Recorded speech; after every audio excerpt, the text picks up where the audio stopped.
My mom passed away when I was 12.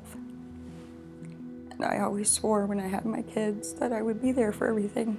So at 9 and 13, when they took them, especially at that age when girls really need their mom and they couldn't give that back, it almost killed me because there was nothing I could do and it wasn't my choice not to be there.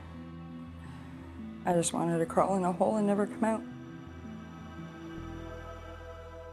The lab started off as a research lab with Gideon Corin as the principal investigator, and as such he was responsible for his silo of a lab. And over time they started to test neonatal hair, and they became the cutting edge people, and their reputation grew, and the Children's Aid heard about them, and the Children's Aid called and they put on presentations, and they started to do these tests, roughly 2,000 a year in the end. So the hospital has responsibility for oversight, and it recognized that. It closed down the lab at some point in the middle of the review when it realized the number of difficulties there were. Hair analysis is a really powerful forensic tool. That actual technique is an indicative test. It's a first wave of attack, is what I like to say. It's not a test that is unequivocal. It's not a test that is beyond reasonable doubt from a legal perspective. And it's certainly not a test on which absolute certainty can be relied, evidentially speaking. There could or should have been at least one or two higher levels, higher quality, more specific tests that have been undertaken.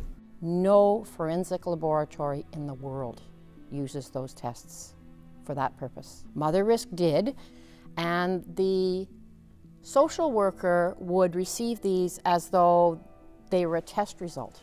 And Dr. Corin only testified in particular cases, but he signed all of the reports. So the reports looked as though they were very official and reliable, of course, coming from our so well-regarded Hospital for Sick Children. I'd like to ask you some questions about the Motherisk lab. No, I will not answer. There are a lot of families in Canada, sir, who like to find out what was going on in that lab. Under legal instructions, I cannot talk about that.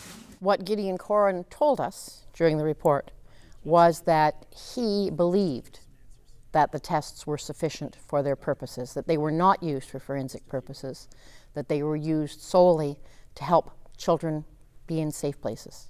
Good enough isn't science, but I did not have the opportunity, and neither did Gideon Corin, to be cross-examined, so I'll have to leave that one to the lawsuits that are ongoing. We relied on Motherisk because we thought the science was reliable. We trusted the hospital and the clinic, and we invited parents to trust us, and it turns out that that trust was misplaced. They went ahead and